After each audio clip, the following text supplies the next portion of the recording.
Da osnovni zadatak osiguravajućih kompanija nije samo prodaja polisa, najbolje govori primjer novosadskog DDOR-a koji u saradnji sa Nacionalnom vozačkom akademijom aktivno učestvuje u promociji bezbednosti saobraćaja. To su čelnici ove kompanije još jednom naglasili prilikom preuzimanja Fiatovih i Alfinih automobila tokom protekle sedmice u autokući Kole u Zemunu. A evo i šta su rekli o tome zašto se ova osiguravajuća kuća opredelila baš za 30 automobila kompanije Fiat Chrysler automobili, 22 Fiata 500 i 8 modela Alfa Romeo Giulietta. Nama su potrebni automobili, naši zaposleni moraju da budu mobilni i prodaju polise osiguranja jer imamo filijale širom Srbije.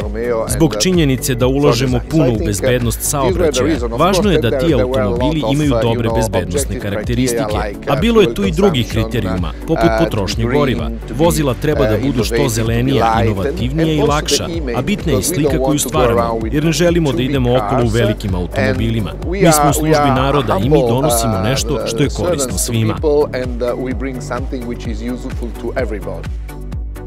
Sa druge strane, čelnici kompanije Fiat Chrysler automobili su zadovoljni obnavljanjem saradnje sa jednom od najvećih osiguravajućih kompanija u Srbiji. Pre svega, svako obnavljanje saradnje sa starim klijentom je važno za nas. Posebno je važno kada je reč o kompaniji poput DDOR-a i onoga što ona predstavlja u Srbiji. Važno je i zbog toga što flotna prodaja predstavlja oko 50% čitavog tržišta automobila.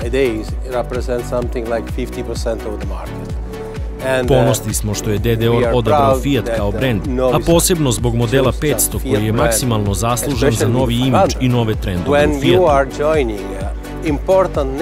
Kada na spisku svojih kupaca imate imena poput DDOR-a, Telekoma Srbija, Pošte Srbije, to znači da takvi kupci i kompanije imaju potrebu za pouzdanim vozilima na koje uvek mogu da računaju.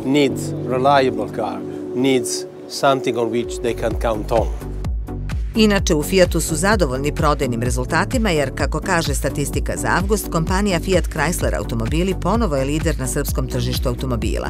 Tome svakako doprinosi i produžetak akcije kupovine automobila po sistemu staro za novo koja predstavlja oko 45% ukupne prodaje.